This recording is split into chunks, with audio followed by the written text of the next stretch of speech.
I'm back, motherfuckers. Hey. I missed you guys. Tyler, yeah.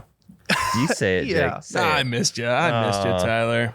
I mean, we racked up some views while you were gone. Though. I know. Well, it's because Also, partially because everyone's like, "Is that Fat Prez sitting in that seat? Is that Well- Fat Prez as a co-host?" why did Miles dress exactly like him? I don't know, sunglasses, everything. The sunglasses, the like Pattern polo. He's got his hair long right now. Yeah. Why is he got his hair long? I don't know. Well, he told me that he just forgot he had a couple haircuts scheduled and then skipped them. And then Classic. if I'm willing to bet, and I am willing to bet that he's keeping his hair long because Anne probably made one comment on how she liked it. And so Or she now- made one comment saying like, "Hey, maybe you want to get your hair cut." Yeah, one or the other. Anne made a comment about the hair, and then Miles decided to keep it. Sure. Because when they met, Miles had the super long hair Yeah. from college. Yeah. So she probably was like, "Oh, it reminds me of when we met." And Miles was like, "I'm Jesus. growing it out." That makes me want to vomit. Me too. Yeah. Well, or I was thinking, I don't know, maybe he's like susceptible to skin cancer, so he's just like shading the back of his neck. That could be it too. I mean, maybe. Galston is not a bad time to have long hair. If you- Or if you is really it a think terrible about time because it's hotter than shit out? it. Imagine if you saw. God, this is such a fucking stupid idea I have in my head right now. Okay, this is what's going through my head right at this moment. So you have a guy with long hair, and he doesn't want to sunburn the back of his neck. So he wears one of those choker necklaces that girls in like 6th, 7th, 8th grade used to wear back when we were in middle school. Around his hair, so his hair stuck to the back of his neck. And he doesn't have the sunscreen in. Right. That's so. Are you okay? Okay, well here's the thing. I played 3 rounds. He's delusional. I played 3 rounds with a guy this last weekend who had hair past his shoulders. Yeah. I think that's partially why I thought of it. Yeah, he was fucking good. He was a too. stick though. He's swinging the PXG blades. I'm like, why does anyone on planet Earth besides professionals need blades? And I'm like, well, now I understand. Yeah, Because the guy knows how to work the ball. Mhm. He had so much spin on his ball. It was unbelievable. His Yeah. short game was what I like to say is El Fuego. On fire for our English speaking audience. Yeah. If he could figure out how to get off the tee box more often than not, he'd Yeah. be deadly. Yep. He would not have been in flights. No, absolutely not. Absolutely not. Yep. And it probably one of the longest pre-shot routines Holy that I've seen. fuck. And, like it was giving me anxiety a couple times just waiting for him to hit the ball. But Oh yeah, we are talking about the Pine to Palm. yeah, folks. Pine to Palm recap Yes. right now. We're back. I'm never fucking doing that tournament. Yeah, But I'm we'll- probably not gonna either. We'll get to that in a second. One of the longest pre-shot routine. It wasn't like disgustingly long. It was absolutely bearable. It wasn't anything crazy. It was no Cantlay, but it was the closest thing to a Cantlay that I've witnessed in person. but at the same time, he made it pay off every time. Like he needed to go through that routine to hit good shots. Yeah, it And wasn't that- like me taking that long of a shot and then fucking topping it. correct. Or us thinking like, God, maybe we need a pre-shot routine. Let's do one. And we still hit bad shots. Well, yeah, and you're playing tournament golf. Your guys aren't going anywhere. It's not No. like you guys No. are worried about pace of play. It is pretty slow. Yeah. Yep. Oh God. I mean, yeah. We'll that's a different story. We'll get into that Lucky, later. yeah. But I missed you. glad- I missed you too, Ryan. Thank you for saying it back. Welcome back to episode 150, guys. Yeah. Oh yeah, it's big 150. I am here. So No, we missed you, Tyler. Everyone's asking where you're at, and I'm like, I don't know. Fuck, go out. He's on vacation. I was gone, but I am back. Episode 150. I am here, so now I can control where we put the intro music. It is in the episode before 60 minutes in. All right, Tyler, now's your chance. Put it in. You piped that the wrong way. I'll call the clubhouse. We'll book another 18 for tomorrow. Okay, they cheated on that. They fluffed their balls. Yeah, no better time for the breakfast ball than now. Got some That good was the intro music. That was the intro music. I also got. I mean, I wanted to do the podcast on the patio again. That got vetoed right away. Yeah, it looks Second- so bad, dude. I could It see. doesn't look bad though. Yes, it did. I literally could see the imprint of yours and Miles's dicks. I had to do so much magic to try and fix your guys' crotch shots. Well, I know, but we got like almost 3 million views with those clips. Yeah, I would, because they were good On the clips, patio. not because they looked good. I promise you that. No one would have They went confused viral for a Miles different and reason. yeah, no one would have confused Miles and Fat Perez if it was in focus. Really Yeah, interesting. Okay, that'd be kind of a sweet match. 3v3, me, you, Miles against Giuseppe, BDS, and FP. I mean, if Fat Perez could beat all three of us by himself, I think it'd be close. Yeah. Because you don't know which Ryan the T-shirt guy is going to show up on a daily basis. yeah. But we know You're exactly. probably not going to get the one that you want, but there's a slim chance. I was at Sweet Shots last night, and okay, Pine and Palm again. Last time I had the Shanks 2 years ago, before the 1 year suspension. detrimental. Terrible. Pine and Palm this year, same exact course. Like almost same exact hole. Shanks again, and I'm like, how is this happening? Did someone die of a shanked ball on this hole? And this their To where- ghost is haunting your club. Yes. I'm I'm like, how the fuck is this happening again? And of course, I'm just like, oh my God, it's almost the same exact hole. It's the same tournament. It's the same day as it was What do 2 you- years ago. what do you mean almost the exact same hole? Was it? When it started. was it the same hole? No, it was 2 holes over. Oh. Like there's like from where it was 2 years ago to where it was this last year, there's 1 hole in between. So it was like figure eighted back and forth. Well, you know what hole I got the shanks on? Number 1. No, I didn't shank Oh. anything on that one. Yeah. The hole I got the shanks on was the exact same hole you got the shanks on 2 years ago. Let's just get into it. Yeah. let's get into it. Qualifying round Monday last week. Ryan and I in the same group. 2 other fellows, Jay and Jason.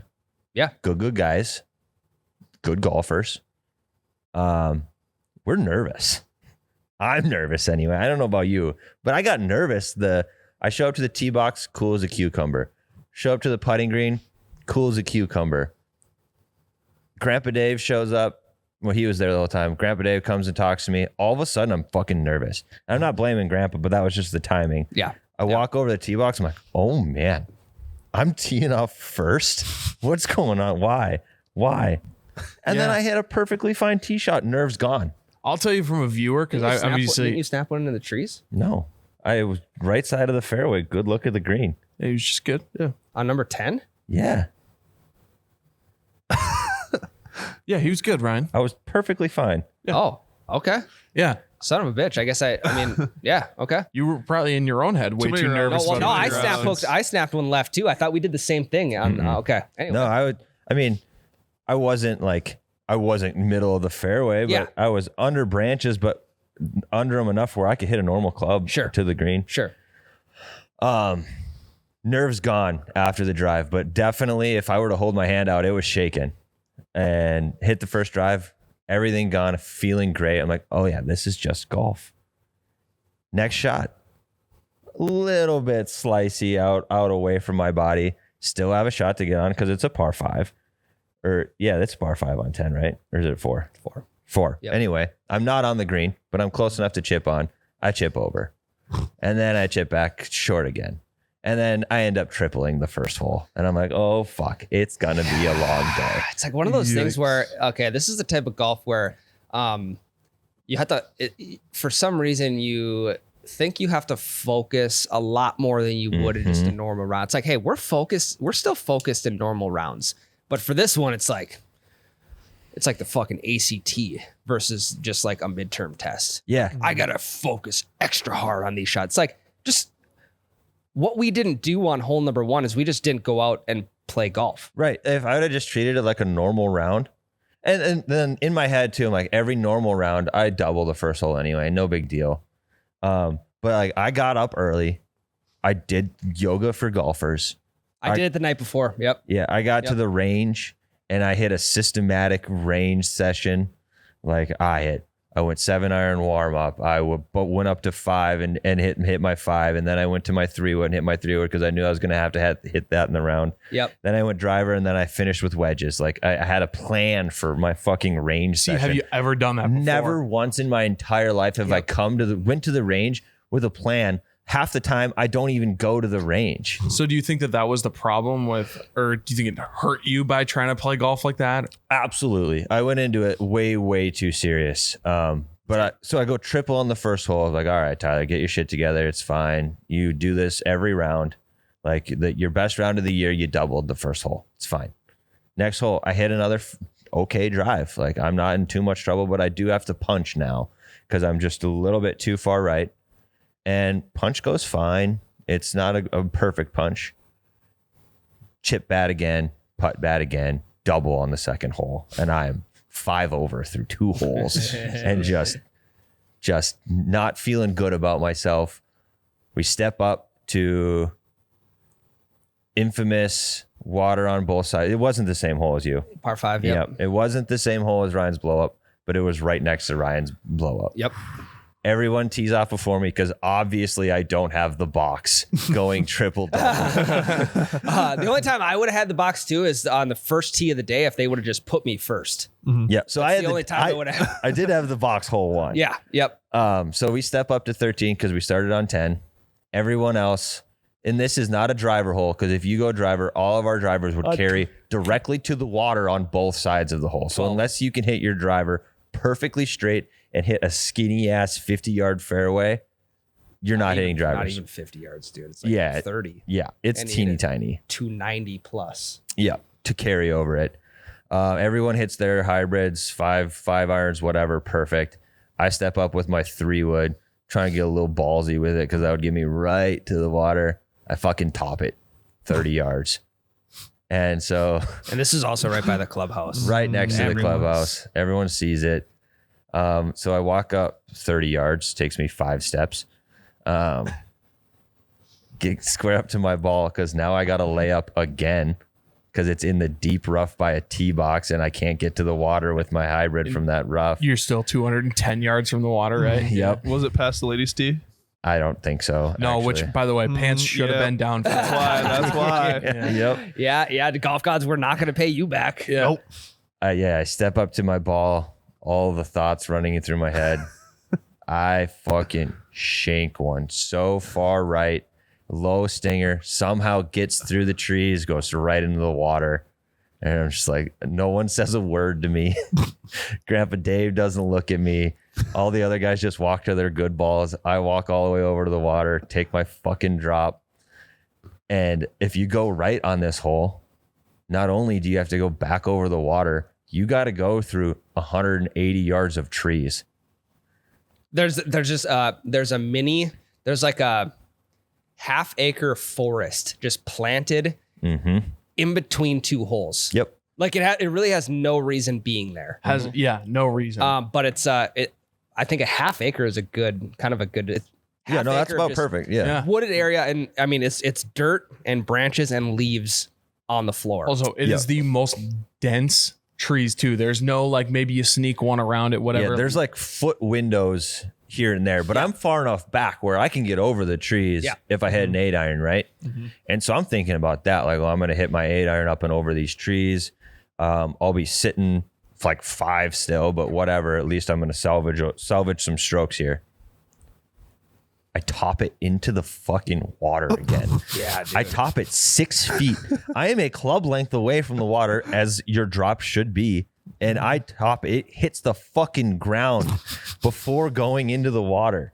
I was one of the few holes that I was actually on the fairway, because the other 2 seemed to be playing fairways 75% of the time more than we did. It was cool. So I was like in line with Tyler, standing on the fairway, waiting to hit my second shot, and he's over there just fucking trying to like chopping wood down, just like trying to hit this ball, and I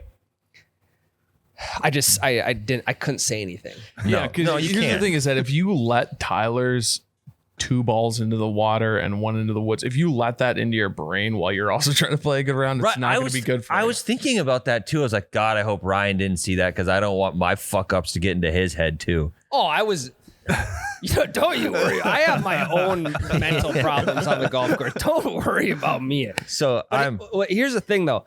So, like, what do you say to someone who's having an absolute meltdown on a hole? well, I'll tell you. after, because Grandpa fixed me after this hole. Like, so I am short 1, into the water 2, out 3, into the water 4, out 5, hit my 8 iron like I was supposed to the next one, fucking chip over the green 7, back just off the fringe 8, 9 on, 10 just past, 11 in.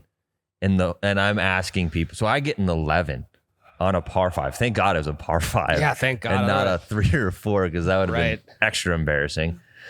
I genuinely asked the other 2 guys in the group if there was max, if I could take max, if double par was max in this tournament, because that would have saved me a fucking stroke.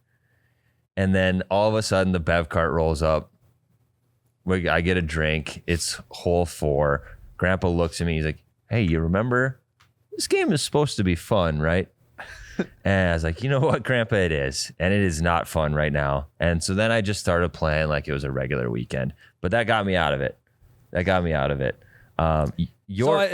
like you can, I think you can go about it multiple ways. It's like, I think the best way to start is going like in a comedic sense. Like let's laugh that last hole off with each other. Yep. It's not going to do any good if you look at your buddy and be like, dude, I know you're a way better golfer than that. Like that 3-wood that you hit, God, maybe that just wasn't the right club. Next time you're in that situation, let's maybe let's try a new club. Maybe throw an iron in there. Maybe lay up on that. But Yeah. why get so technical with it? Yeah, club advice is the last thing I wanted to hear after. No, so a quick update. I think any serious advice is the last thing that you want to hear. Yeah, I was 11 over through 3 holes. And my best 18 holes ever is 11 over. So through 3 holes, I would have to par out to match my best score ever. So a mix of Grandpa not giving me any swing advice, not telling me to change my clubs, just saying this game is supposed to be fun. And then also me getting the biggest case of the fuckets I've ever had, because it didn't matter at that point. I knew 3 holes in, you're not qualifying for this shit. So then after that, I was like, all right, well, I got to get my money's worth. I'm going to play these 18 holes and try to have at least a little bit of fun. Yep. And then after that, it was, I played as good a golf as I have all summer. Yeah, I think like even as a playing partner in that group, coming up to him and be like, God, it must have been nice to get that extra range session in that hole. yeah, that would have been great. Like, God, maybe, kind of an expensive range session there. Maybe I should have saved that for across the street earlier this morning. But, it's just like.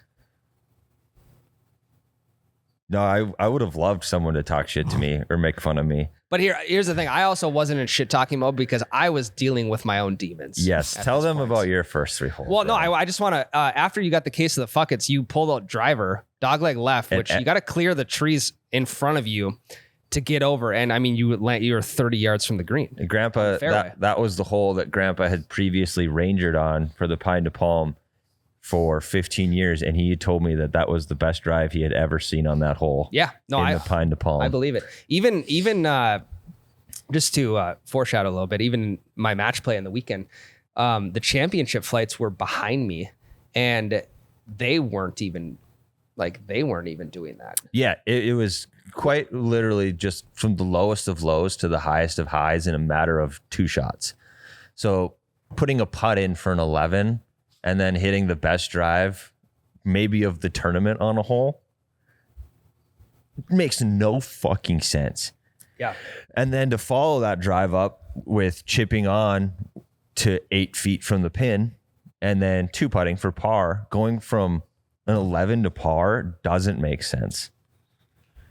Well, and to have a birdie putt also. After Yeah, 11. a makeable birdie putt. I barely missed the birdie. It was a tap in par. Yeah.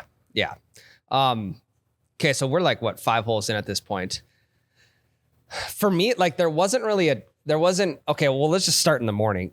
Your nerves kicked in when your grandpa came and talked to you on the range. My nerves kicked in when I fucking woke up that morning. And it's like, I've never been this nervous for a round of golf. We're just gonna, I've played with guys I don't know before. I tend to actually play better with guys I don't know of because then there's no standard of like, here's what I have to live up to in order to Yep, keep up with I them because feel I don't that. even know what type of players they are. But the problem is you're in a tournament, so no matter who you're stuck with, Right. there's a standard that should be met, you know? Right. So hole 1, I snap one left. Classic. It's the classic hands were in front of the hips. I mean, that's if I'm trying to lay my dick out on the tee box, that's what I'm going to try and do to hit an absolute bomb. I end up bogeying hole number 1. The putter is what saved me Monday to even give me a slight chance of staying in the qualifying to get into match play, which is wild because the putter fucking let me down the whole rest of the week. So thank God for the putter. Hole number 1, I bogey, luckily. Hole number 2, I double, luckily. The greens at this course were Oh my God, unbelievable. You've played this course a month ago. I played it 2 months ago. The greens, the difference between the greens then and now, astronomical. They had to have planted concrete right underneath the grass or something. I think what they did was they rolled them twice a day for 7 days leading up to the tournament, and then also the days of the tournament. When we're telling you that you could just drop a ball and it would roll 30 feet, it's not an exaggeration. Yikes. I can also tell you that I made one putt outside of 8 feet the entire weekend. And again, to foreshadow, I played 67 holes in 7 days. Jesus. And I made one putt outside of 8 feet. And it saved par and it won me a hole. We'll get to that in a second. Hell yeah. Okay, so qualifying. Here's the thing about me, Tyler, and I had sent you this article after we had qualified because it really applied to the both of us and how we played.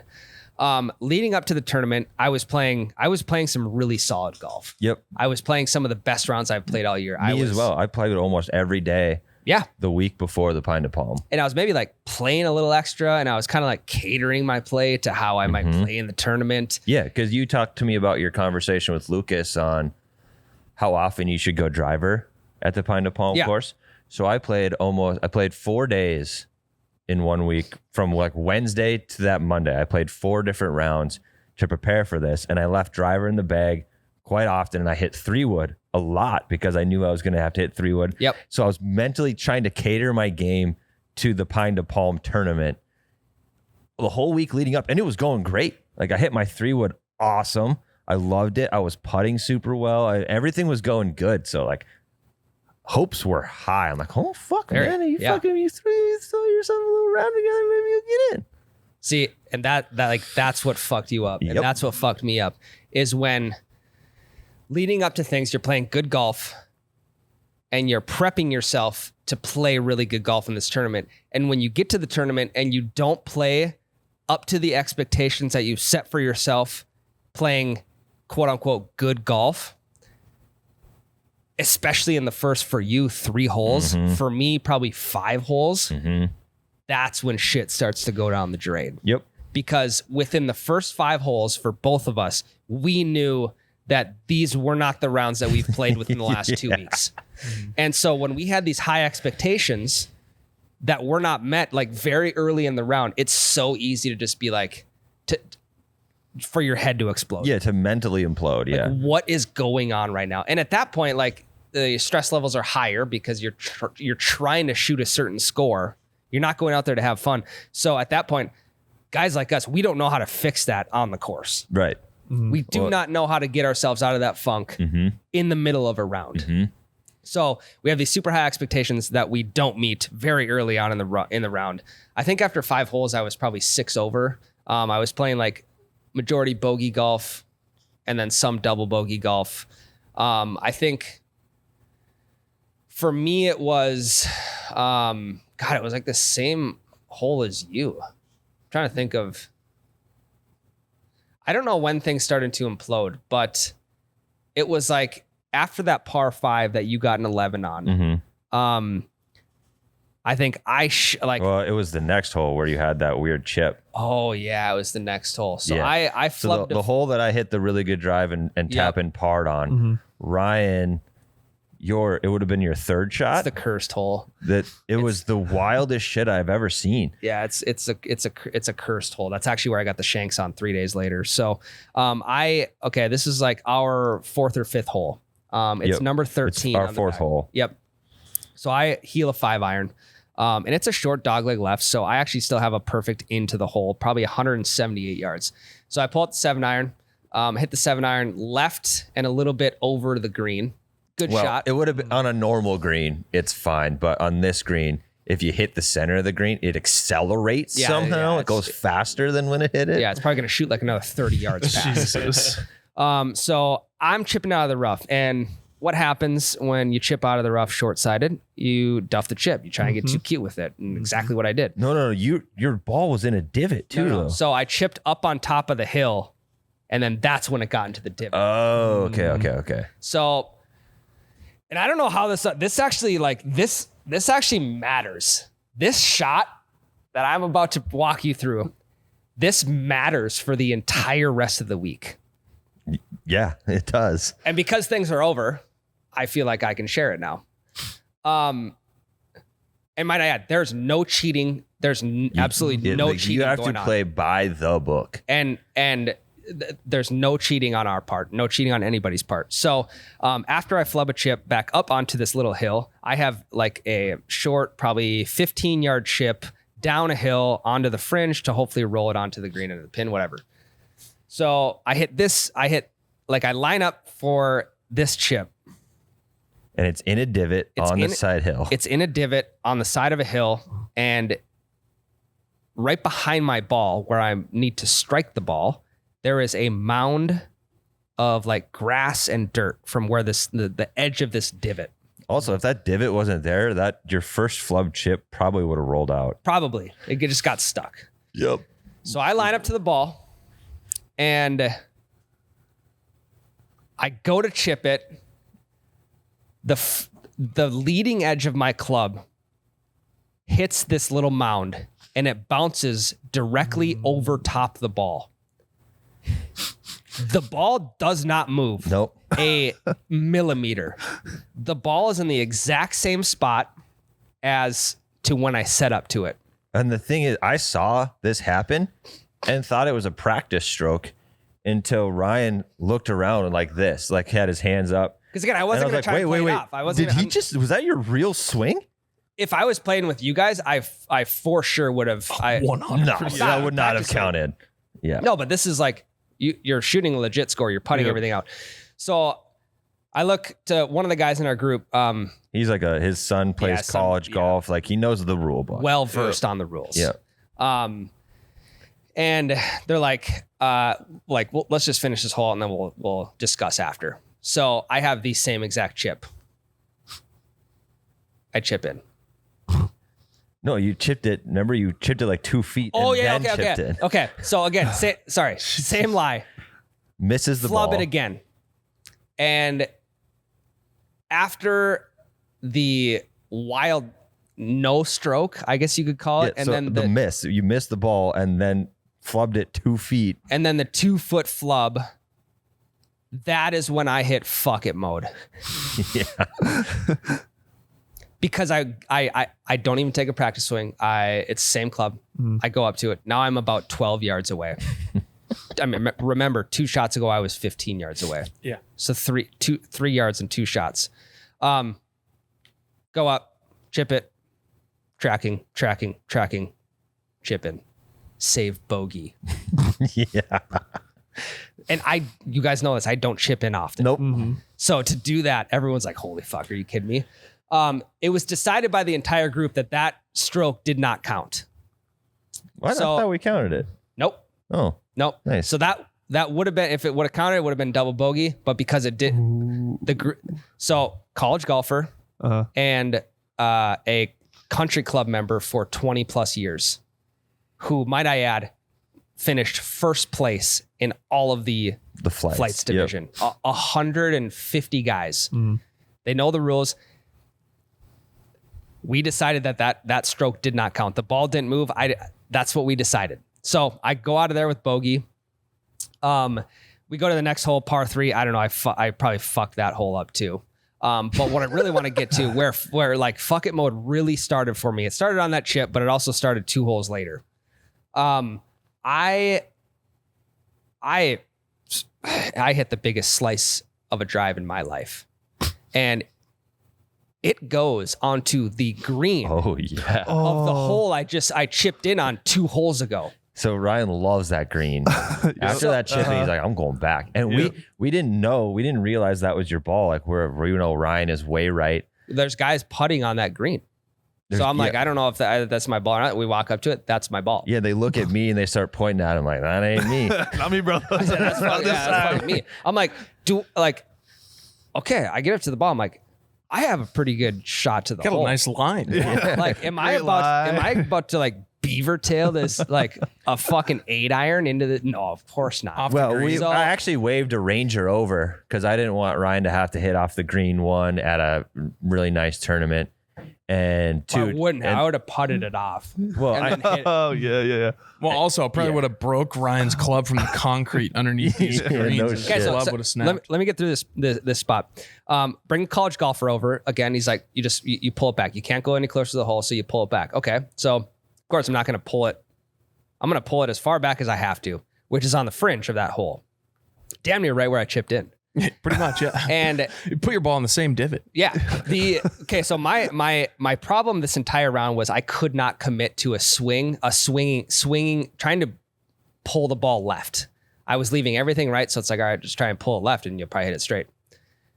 This is the one shot I committed to because I was on the fringe of the green 2 holes ago, and I said, fuck all this bullshit. Fuck this tournament golf stuff. I put one of the best swings on all day. 168 yards, stuck it within 10 feet from 2 holes over. yep, 2-putt par, we're back. yep. Tyler birdies that hole. I And the preparation for Tyler leading up to this tournament was keep the driver in the bag, hit the 3-wood. You know you're gonna have to hit the 3-wood, so keep the drive. Do all this. The club that was on for you the most, All- the driver. all fucking week, dude. Isn't that weird? The driver that I did not swing. I took him out of my bag after an 11 on a hole, and he never once let me down. Nope. That driver was fucking dialed. So after I go 11 over through 3 holes, the rest of the 9, I go 2 over. Sitting on 8, I was even, and then I just double bogeyed 9. Like I went triple, double, 11, par, bogey, birdie, par, double. That is a hell of a score. And Unbelievable. the country club member and the college golfer were just like, I have never fucking seen in my entire life someone get an 11 and then birdie 2 holes later. Like, what the hell is going on? And one of them was like a dog leg right that I hit a little too deep past the dog leg. And then I was trying to just chip it up right in front of the green. I bladed my chip. It goes underneath the tree, hits the lip of the sand, pops up and onto the green. God. And now I'm putting for birdie. It was a ridiculous front 9 for me. It was all over the place. But still came out of, after starting 11 over through 3 to finish 13 over on the front 9, I will take every day of the week. 100%, Any day. dude. 100%. I mean, you eliminate 1 hole, Yeah. and you're playing a very good round. Yeah. And then, I mean, nothing electric happened for me after that. So I kind of just recap my whole back 9. Back 9, I played just a little bit below what is average for me. And end up shooting a 96. So your boy shoots a 96, knowing goddamn well mid-80s is the line. I know I am completely out of it. So basically, the whole back 9, after probably, I had a blow-up hole on 10. I think I got an 8 on a par 4. And then I really, really knew it was done. I started to give myself a little bit of hope at the end of the back 9. Yeah. Or at the end of the front 9, and then blew up on 10. And I was like, okay, now I'm officially out. And I was basically just Ryan's cheerleader after that. Yeah. I was mostly just watching to see if my buddy makes it in. So you explain the rest of your round because I'm well out in qualifying and I am thinking about the losers bracket at this point. Yeah. So the only like odd thing that happened. So the back nine of the course was our front nine. We started on number 10. For some reason, going like from hole to hole to hole, I'm saving bogey. I'm maybe like I'm scraping a double across every once in a while.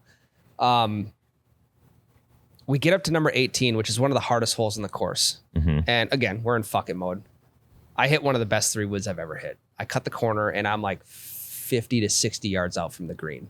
Uphill green, false front. If you hit it short, it's going to roll all the way back to you 55 yards downhill. Not wrong.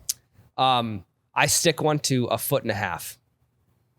I get up there, I putt for birdie, and I end our front nine with a birdie. Which is fantastic momentum. Yes. I end up shooting a 43 on our front nine, which in reality is not, I've shot a lot of 43s on front nines before. Yeah. But mentally I'm like, wow, the golf I was playing 2 weeks ago was way better than this. So why am I not playing this type of golf right now? So the 43 felt like a 60 in my head. Yep. So we go to back around a number 1. So 1 through 9 is our back nine. And I par 5 number 1. It's it's a hole you should probably par. Double bogey. Jesus Christ. What the fuck? God damn it.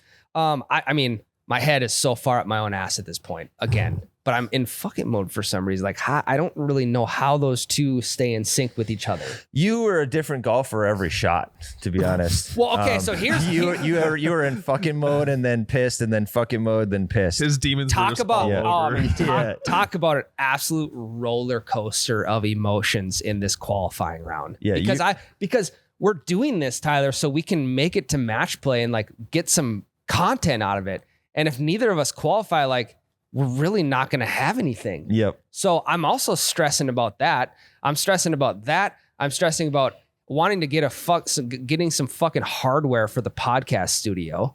I'm stressed about not shanking a ball again because 2 years ago, that's where the downfall happened. I'm stressed about not playing like I was 2 weeks before that or hitting the driver like I was a week. But it's just this whole fucking roller coaster. Now the front nine. Okay. I'm just going to read the front nine off to you. Double, bogey, bogey, bogey, birdie, par, bogey, par, bogey. 42 on the front, which is 1 stroke better than what I shot in the back. Yet again, it's as if I rounded things out with a 120. Yeah, Ryan was not happy. 85. 85 is what he shoots. Also, here's the thing. I did not keep my score the entire round. Same. I thought for sure I was well over 100. Yeah. So I didn't know my score at any point until we were fully done. I go up to the kid keeping score and I said, what did I shoot? He goes, 85. You could have told me I shot a 96 and I'd have been like, well, it truly felt like with this whole expectations thing we're about to talk about with this article, it truly felt like I shot a 115 and Ryan shot mid 90s with the way 100%. The way we felt we played. It felt so much worse than it truly was because we were so far in our own heads and in our own asses that we thought we were the worst fucking golfers on the planet on certain holes. That when we finally got our scores at the end, we were both very pleasantly surprised. Yeah, Ryan, I think your quote was, "Oh, that's not so bad." When you got your 85 score. The week before that, when I played a practice round at this course, 85.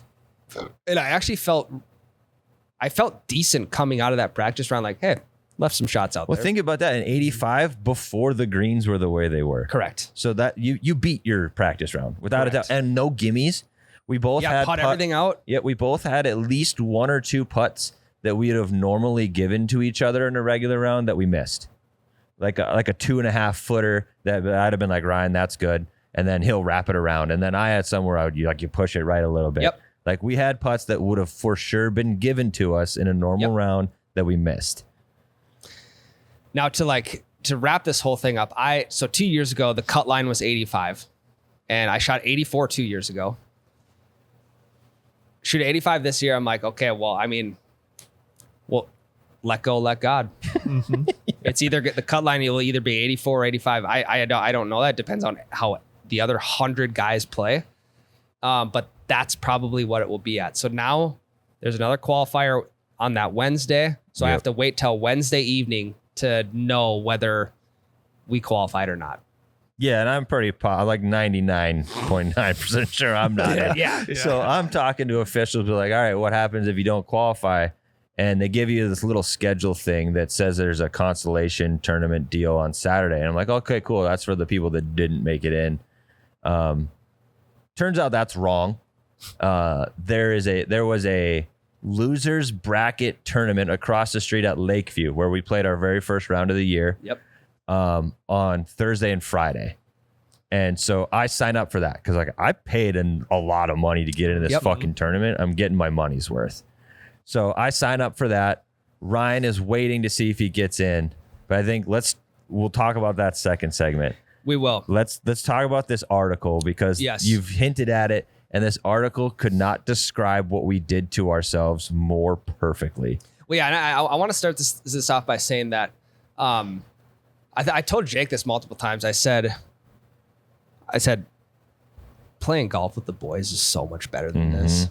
Yeah, you did. Because why do we put ourselves through this mental roller coaster when it just, in the long run, number one, none of it matters. Right, which is what we needed to have that mindset. We acted like it mattered because we've been talking about it for 2 years. Since you got banned, we've talked about the Pine to Palm at least once a month. Yes. Don't get me wrong. The tournament is a prestigious tournament for the area, right? Very, yeah. But we needed to remember that we were playing in the flights division of a tournament that is not on a tour. It is literally in my hometown. Yeah. That in the grand scheme of things does not matter one bit. And we acted like it was the Super Bowl. The expectations were just way too high. Yep. And when you go out without expectations, that's what majority of the time we do when we go golf with our buddies is we just have very low expectations. We have some, of course. I mean, we're competitors, but we have very low ones, and this was just not the case. But I was curious, right? I was like, what's the psychology behind the game of golf? Like when people don't play like they expect to, what does that even mean? And I found this article. I sent to Tyler right away. I said, this could not describe Monday's qualifier better than this article. Okay, so I'm gonna summarize it real quick. So how more practice doesn't always make perfect. Expectations have an unwanted impact on your golf game. With a clearer understanding of expectations, you can learn how to manage them and improve your golf game in the process. So people are wondering, how can I stop the illusion of expecting my best performances to be played at all times, which is exactly what we were doing in the weeks leading up. We were playing some of our best golf leading up to it. This expectation prevents me playing uninhibited. I practice a lot and probably feel that I should play much more consistently than if I practice less, as others claim to be the case. So the question seems straightforward. If I practice more, shouldn't I play better? And the answer is yes, but only to a degree. Expectations and performance have an inverse relationship. As expectations increase, performance usually decreases. Weird, right?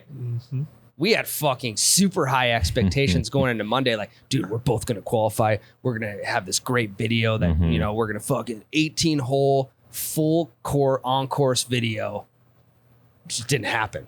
Yeah, well, we just expected to play like we had all week long or how we practiced. Yes. And then when that doesn't, and the article talks about this too, like when you have one shot that doesn't go the way you expected it to, all that practice, all those things are flooding into your brain. We're like, well, I did this and it worked. I did this and it worked. I did this and it worked. Yep. And then all of a sudden you're disappointed in yourself. You've got all these chemicals in your brain talking to you that are just like, you fucked up, you idiot.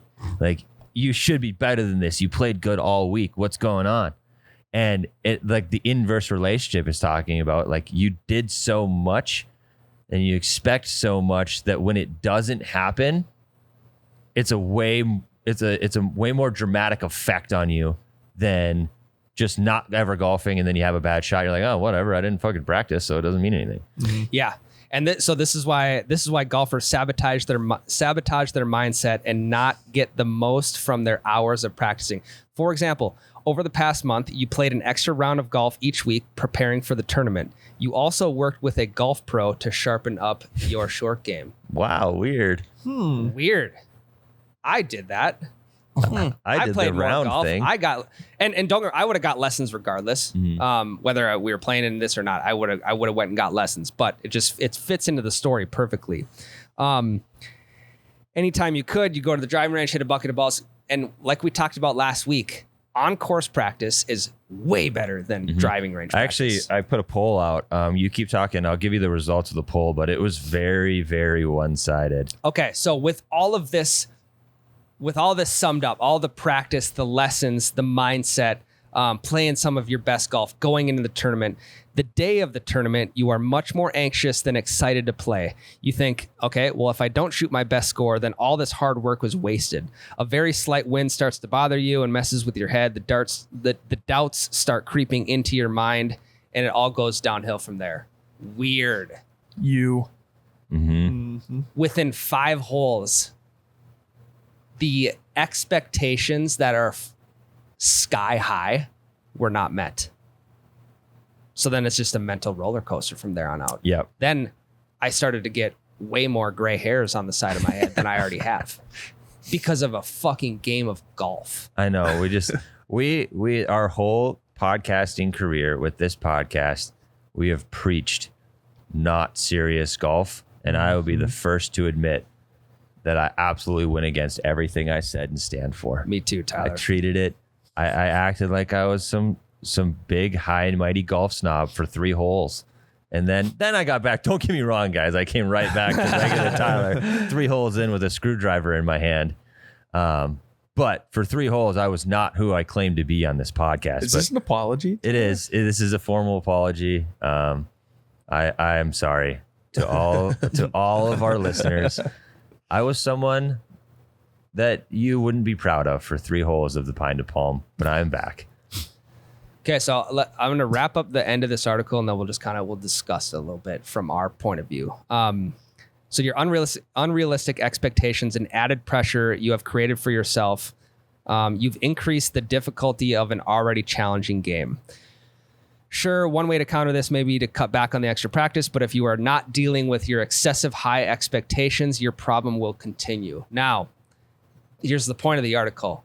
How do you manage expectations on the golf course? Because if those MFers get too high, the fun level, not even your game, but the fun level also decreases. Step number 1 to managing high expectations on the golf course. You obviously have to identify them. What we did was we went out and we said, we have to shoot 85 or better today. We have to, otherwise we're not going to make it. So we need to identify what our high expectations are, and we need to fucking get rid of them. Step number 2, discard your expectations and focus on more important objectives, like I just touched on. Step number 3, replace your expectations with smaller objectives you can do 10 out of 10 times, such as commit the club to the target. Mine would be get the ball off the ground. The one time that I committed the club to the target was when I had to pull my ball back off of a green 2 holes over and hit off the fringe. I committed to it and I hit one within 10 feet. By doing that, hitting more greens in regulation, trusting your swing, and being decisive on the greens.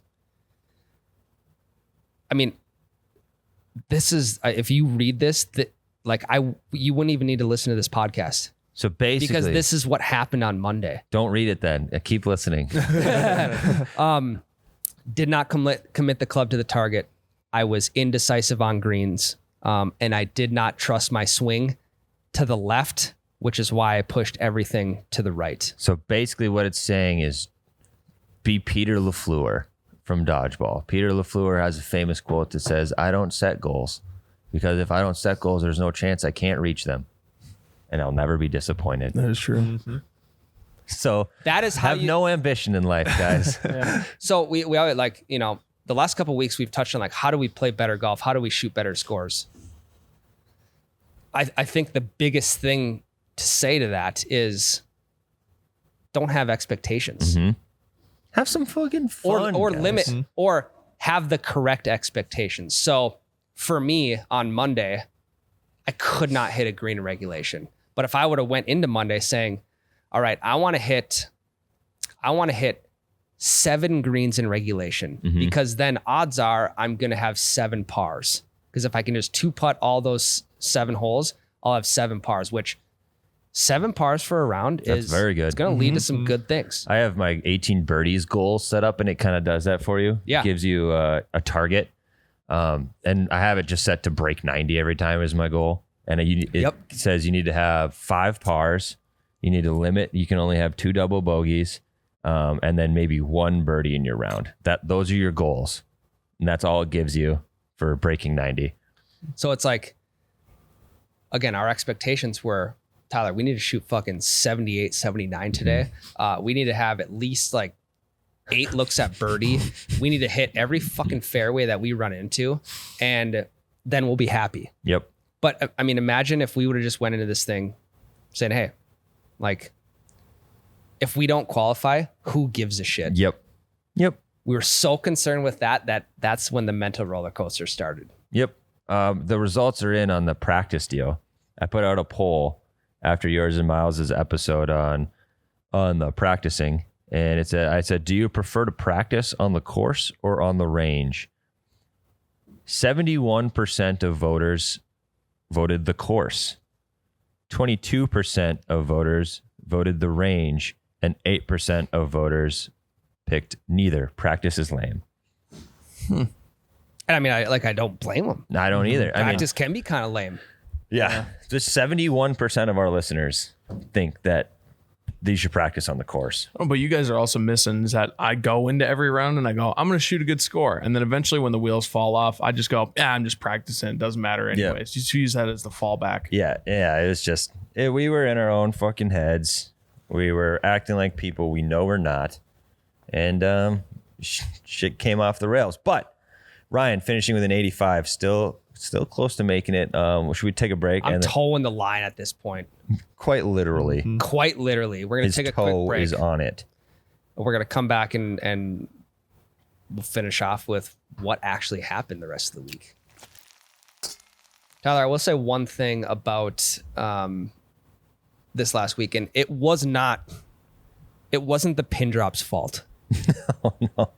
At all. Yeah, you to be played honest. pin drops all week. I played T-birds all week. Hey, fun fact, that qualifying round, after I put those 2 balls in the water, I played with the same T-bird the next 16 holes or 15 holes. So that's kind of cool. I only lost balls on 1 hole into the exact same pond. And then after that, the T-bird did me right.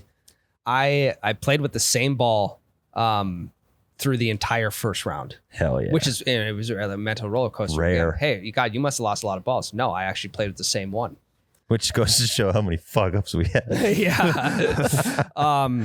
So yeah, I played with the same pin drop, and it was nice because, again, I was able to identify the Union Green logo on the ball from 15 yards away. It's like that distance, it's a Navy square. You can see like, okay, that's my ball. Yep. Little peace of mind going into it. The pin drops played well. I mean, again, commit to the swing. We were sticking greens. They were rolling nice. It's not the equipment's problem. It's the player's problem at that point. But I had 12 pin drops in my bag. I didn't have a single other ball. I took all the rest of my balls out. I had 12 pin drops, and that's what I settled with the entire weekend. Yeah. Did you lose any balls all week? I did. I lost 4 balls on the same hole back-to-back days. Oh my God. I lost the first day. I lost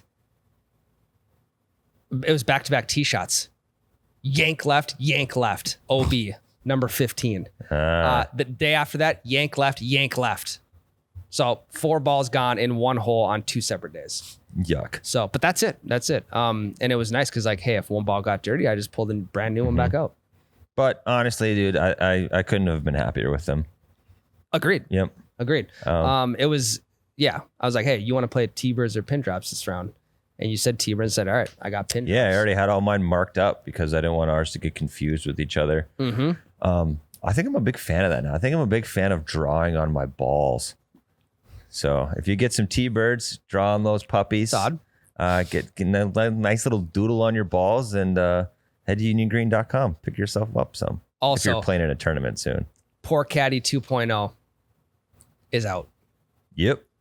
Back on the site is what I mean. You got to go check it out. Yeah, it is in stock. It is in stock after being out of stock for a long time. Uniongreen.com. Get that BJ juice flowing. Or birdie juice. You know what I got talked to a lot about during the Pine to Palm all week? What's up? My PXGs. First round, Jay and his son, the college golfer, talked to us about our PXGs a bunch. Yep. They are both huge PXG guys. His son, Leighton, hole-in-one with his PXG. Yep. DM'd PXG, told him about his hole-in-one. They sent him a bunch of shit because they're a cool-ass brand. That's dope. Yeah. So he gets a hole-in-one, DMs them. He's like, hey, PXG, I got this with my pitching wedge or whatever. Yeah. And they're like, hell yeah, dude, congrats. Here's a bunch of cool stuff. So that just kind of goes to show you the kind of people running the program over there. Tyler, 3 guys that we played with, I played with this last weekend, swang PXGs. Jordan, long hair. Yep. PXG, long hair, lefty. I believe 0211 or 0311 blades. Jay, I don't know what PXGs he was playing. Yeah, 0311s, I think. Yeah, he was playing like the Gen 4 0311s or something. And then Jason, also Yep. PXGs. Yep. A lot of PXGs walking around in that course. Super cool to see. And we were the worst golfers of the lot. And we had the only Gen 6s that I saw. Yep. And I think is because even their older models of clubs, They're all good. That's the thing. People are sticking with them because they're good. Mm-hmm. And it's not like,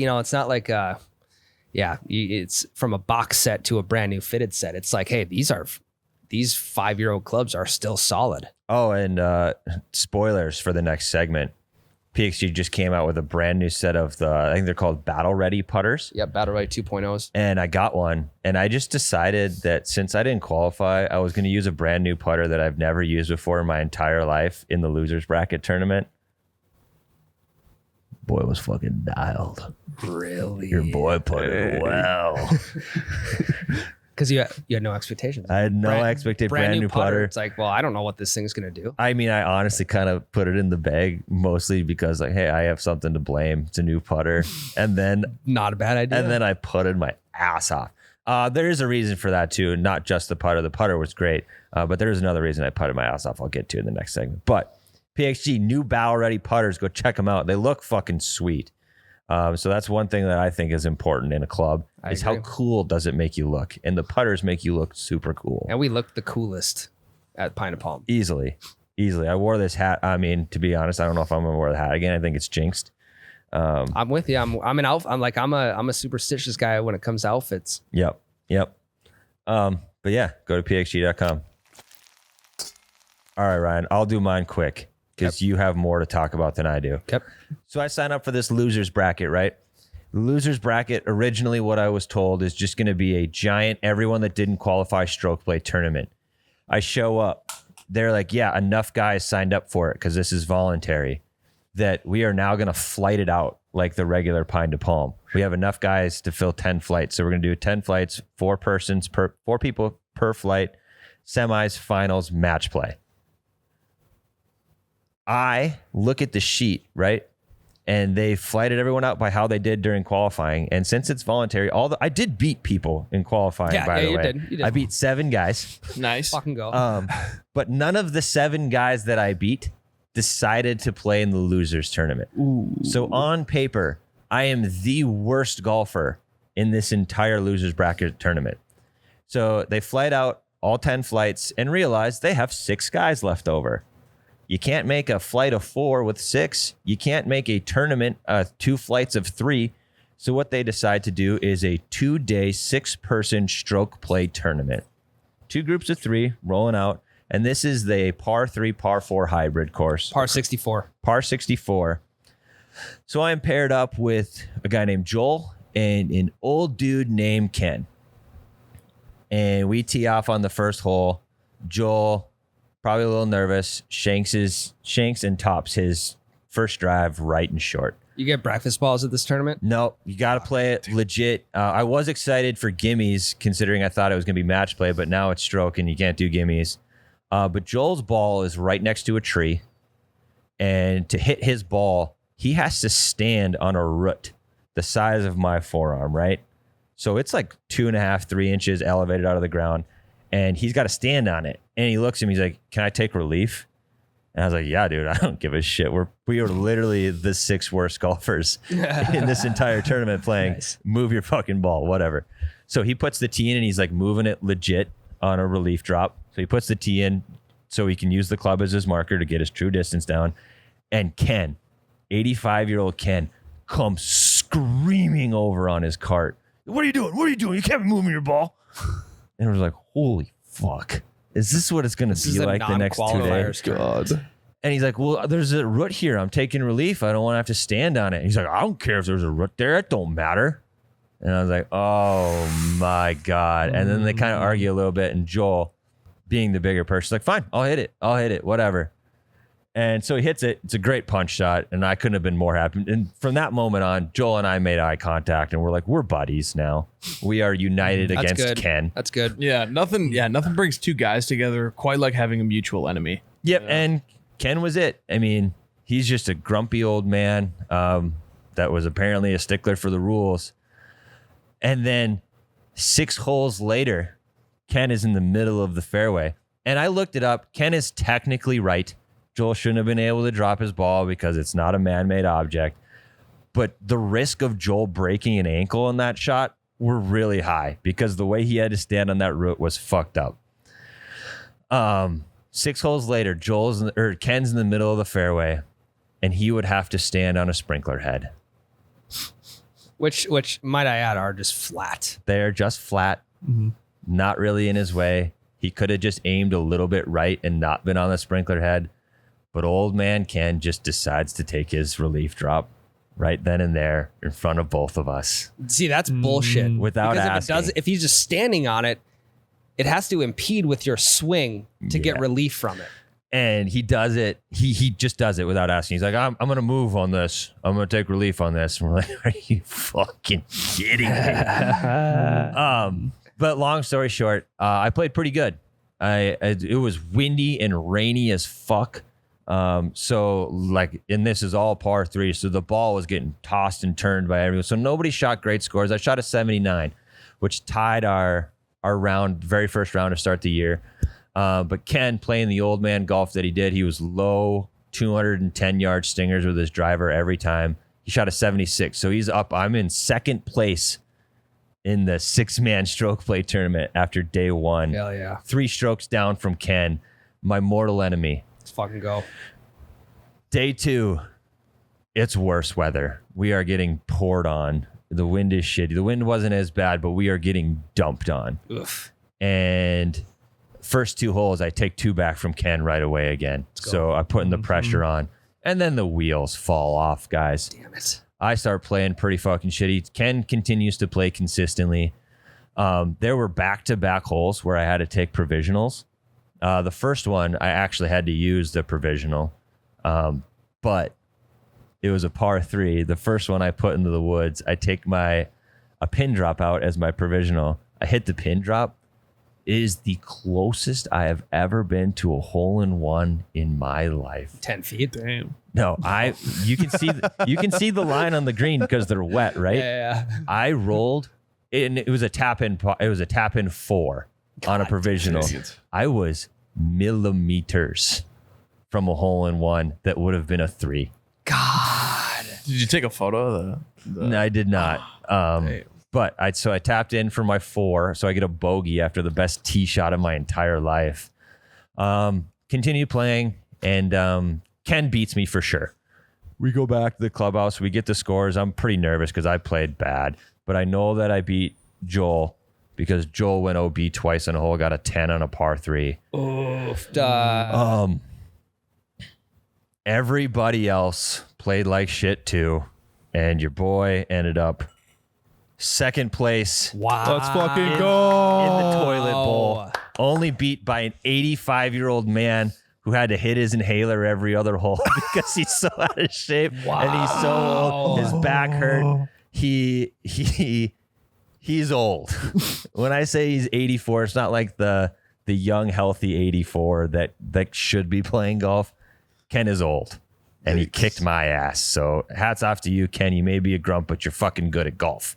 Congrats to you. But I still got second place. We got a trophy. It's plastic. hardware. There's something broken inside of it, but I don't care. I got something to put on the mantle. We finally got that hardware we wanted, so I'm glad I played in the tournament.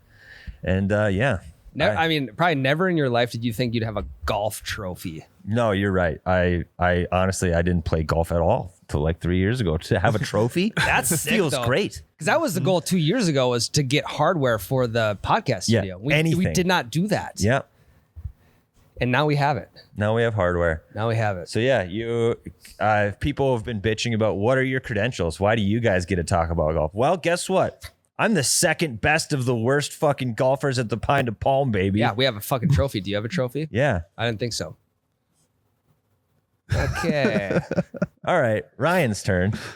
Yikes. 85 Monday, another qualifying group Wednesday. So I'm waiting until Wednesday night to figure out what's going on here. Wednesday night teeters around. Weather is pushing tee times back, so I'm continuing to find out later and later and later whether I'm playing Friday or whether I'm not. I have no fucking clue what's going on. Whether I'm going to play with Tyler on Thursday. So I'm keeping track of scores, right? I'm going through. I'm like, okay, well, if that guy's 10 over through 14, I mean, the way he's been playing, he could go 14. Yes. It's a par 71, and I was 14 over for 85. He could maybe 14 over. Okay, this is looking good. And like, how many guys are shooting that score at that point? Because we know there's 112 guys that make it into the flights because Yes. it's 14 flights of 8. There's 14 flights, 8 guys per flight, 112 spots. When qualifying started, I started out in like T123. I'm like, okay, we just need to climb 11 spots to get into the match play. Okay, so time goes on. I'm like T120, T117, T114, T112. I'm like, let's fucking go. It's like 8:30 at night. I'm like, okay, we have a chance. And then I'm like T103. I'm like, oh, okay, this is sick. I'm in. And then everyone finishes up. I finished T103. And it shows the cut line, and I see Ryan inside the cut line. So I give Ryan a jingle. The cut's 85. It's like, you're in, baby. Let's go. You made it. You made it. Yeah, the cut's 85. 3 minutes later, Ryan, you send me a text. So there's 112 spots, and there's 16 guys tied from place 104 to 120. There's 16 guys tied. There's only 10 spots. So yeah, there's 10 spots to be given out of 16 guys. Okay, so what needs to happen? We have to go Thursday morning to play a 1, 2, maybe 3, maybe 4 hole playoff. A 16-man playoff. You Right. see playoffs on TV in the PGA all the time, right? But the most I've ever seen in a playoff are 3 guys. This is 16 guys on the same fucking hole. 16 guys, 10 spots, 6 will not make it. Might I add, the playoff is at 7 a.m. Yikes. the next morning. And might I add, it is an hour, like it's a 50-minute drive. So we leave at 5:15 the next morning. We get there at 6, we hit range balls, we do all this. I'm walking up to the clubhouse. And as I'm 10 minutes early. As I'm walking up to the clubhouse, they are just finishing up the rules meeting for the playoff. Oh, great. I missed that whole fucking thing. Glad I had a great range session. Luckily, when I'm walking up, they had just said my name for what group I was in. So there was a group of 6, a group of 5, and a group of 5. So we go over to hole number 15, which is a 360-yard straight par 4 with OB like Left. 10 yards off the fairway to the left. So there's no room to the left. And this is the same hole that on Monday I went onto the green 2 holes over. Okay. So you did birdie it. So that feels, or you parred I parred it. Yep. I parred it. Yeah. So the first group of 6, they're hitting their drives in front of everybody. I mean, there's family members of these players watching. There's the players themselves. There's the officials. There's the heads of the tournament. Yeah, there's you, me, Tyler, There's Dave. there's 40 people there. So they're hitting their drives in front of everybody. I mean, I don't think one guy from the first group ended up on the fairway. Yep. So I'm like, okay, whatever. Second group gets up, and I am the second guy to tee off in the second group. And when I say I haven't hit a drive this good all summer, I mean it. 305, right side of the fairway, kicks back right towards the middle of the fairway. I am 55 yards out on my second shot. Roll up to the second shot. Am shaking in my boots because I have to clear a sand trap. I also have to clear a sand trap because the pin is tucked. Also, the one bad thing about hitting the best drive in your group is you got to watch 4 other guys hit their second shots before you. But then you also get to see what the green does a little bit. Yep. I had to watch everybody else hit their shot. So I'm waiting. I get up to my ball. I'm like, do not fucking shank this thing. Luckily, I didn't. Luckily, I almost hit the fucking pin from 55 yards out. I roll 8 foot past. I get up. I hit one of the most nerve-wracking downhill 8-foot putts I've ever hit in my life. I barely touched it. And I mean, it was Probably like 2 feet past. no, God, no. It was 4 inches pin high. Tap in par. Great. I mean, it would have been, I would have been the only guy to birdie had I made that 8-footer. Yeah. But So tap in par. we watched quite a few other guys, at least bogey or double bogey. So they finished that. The other group finishes, right? Yep. And then they announce. I don't know if par's going to make it or not. There's 10 spots. I don't know if there's more than 10 pars, because if there is, then I think we have to play another one. Well, on that first hole, 7 out of the 16 guys parred, me being one of them. We made it. All the pars are in. All the pars are in. All of the double bogeys are out. All of the bogeys have to continue playing in the playoffs. So we leave because we're in. So So we homie drove 50 minutes there and 50 minutes back At 5:15 in the morning. 5:15 a.m. to play one single hole. But I'm jacked at this point because we made it into match play. I go into back to back Pine to Palm performances. You made the cut, Ryan. Yep. So congrats to you. Thank you. So we roll into match play on Friday, and I'm playing this guy's name's Jason from Brainerd. Great guy, right? He's an absolute stick. I don't know. He took a couple holes for me right away, and like nothing crazy happened in this round. He took a couple for me. I would win one back. We would push a couple. He'd take a couple more. I think after the first 9, he was up 4 holes. And then after the first 9, he was probably up. He was up 5 6. or 6. Yeah, he was up 6. Yeah. Yeah, I checked. Yeah, and whenever I tried to get back into it, he wouldn't let me. I would hit a good shot. He would hit the same shot, if not better. He was good. I watched him play on your last day. He's a good ass golfer. So Jason ends up winning our entire flight, which makes me feel a lot better. So we go 8 and 6. We only play 13. We only played 10, 11. We only played 12 holes. And then I'm down 8 with 7 to go. There's no way, right? Okay, so I lose Friday. And Friday was also another roller coaster because we brought Lucas out, we brought the big guns, caddied for me. I started shanking balls. I could not hit a fucking iron shot. I couldn't hit a pitching wedge or a 9-iron to save my MFing life. And it was pissing me off. At one point, Lucas goes, I'm just not going to let Ryan hit a pitching wedge. Well, You're I just wasn't gonna- gonna. yeah. I wanted to keep hitting the pitching wedge, just to put myself through pain. Yeah. As weird as that sounds.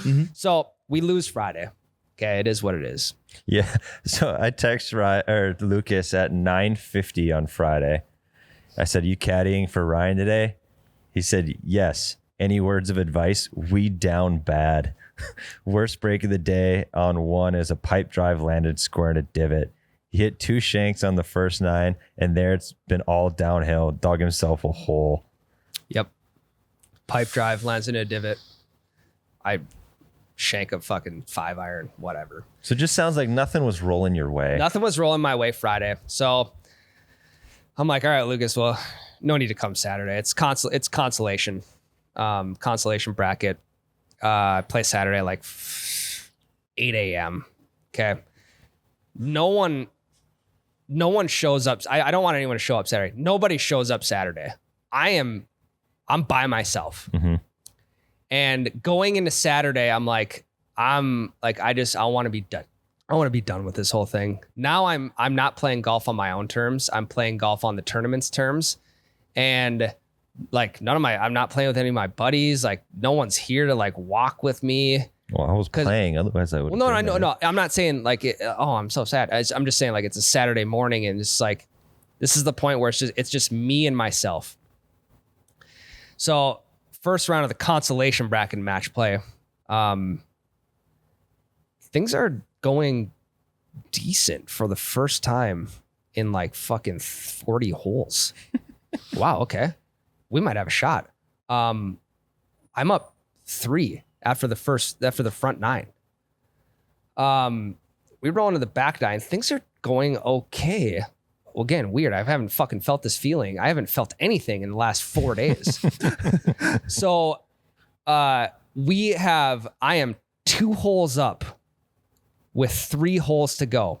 All I have to do is like push or just win 1 hole and we're done. Well, he takes he takes the next 2 holes from me. Oof. So we are tied going into the last hole. And I'm telling myself I would never quit on a round. I've never picked up my ball and put my clubs away before the last putt was made.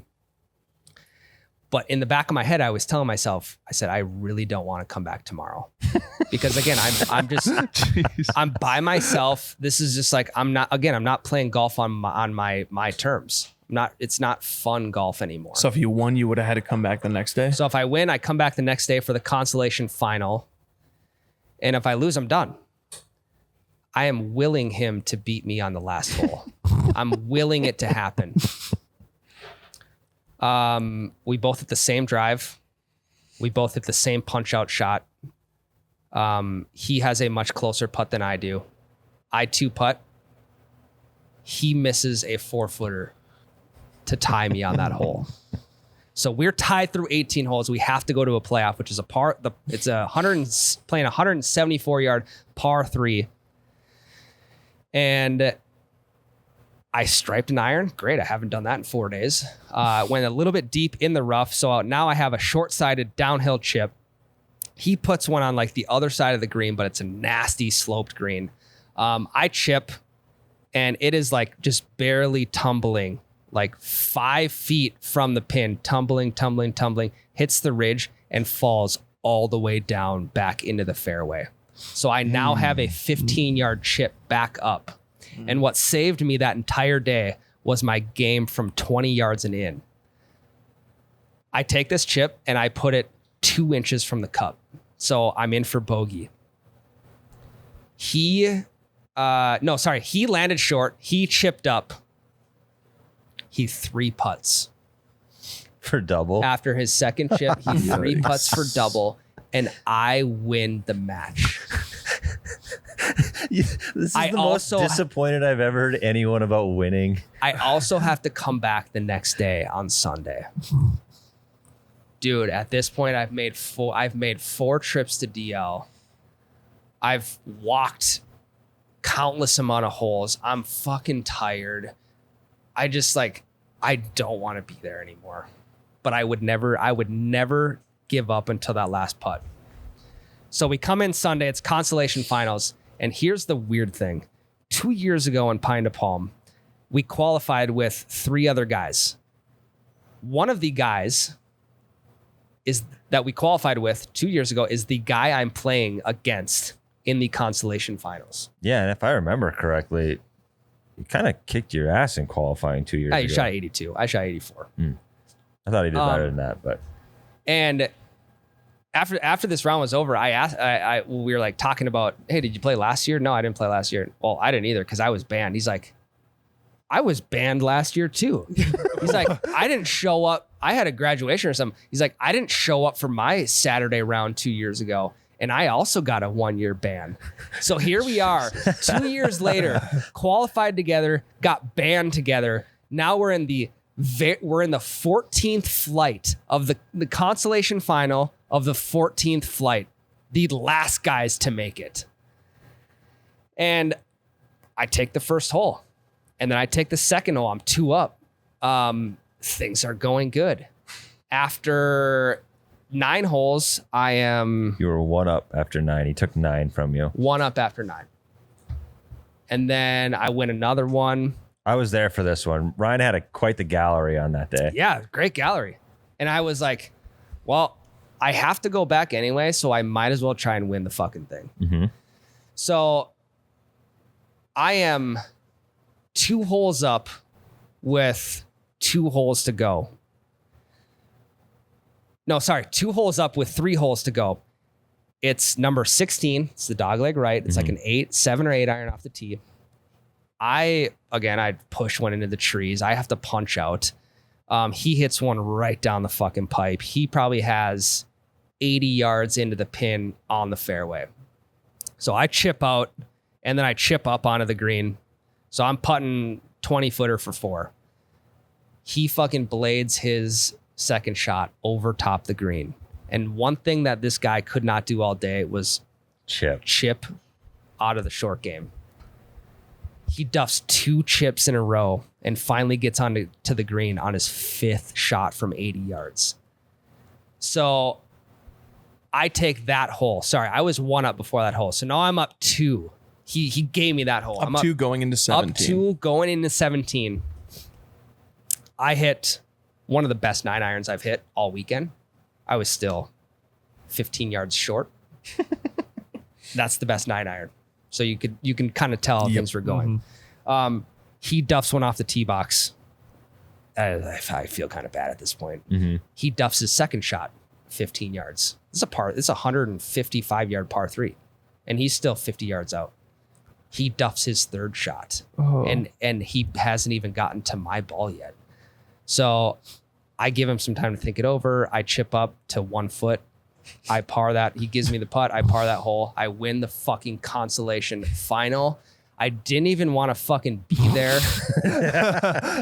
We got some fucking beer mugs, baby. Let's go. 14th flight, consolation champ. Your boy, you're looking at him right now. Hardware. Look at all this hardware. But didn't even have to play number 18. And we got it done. We went 2-1 in match play. And the 1 loss is to the guy that won your flight, so that feels good. The 1 loss was to the guy that won the flight. I felt a lot better about that. You know who else went 2-1? The guy that got 2nd. That's the right. guy that got 3rd. That's right. So you have a better record than the guy that got 4th. I had never won a match play. I had never won in like actual match play before. You only had to play in 1 before because you got fucking banned. Well, I was 0-2. My first 2, I was 0-2 2 years ago, and then Friday. Yeah. So as much as I didn't want to be there, I showed up. I got the job done. And I just wanted to read some quick, here are my stats from the last week.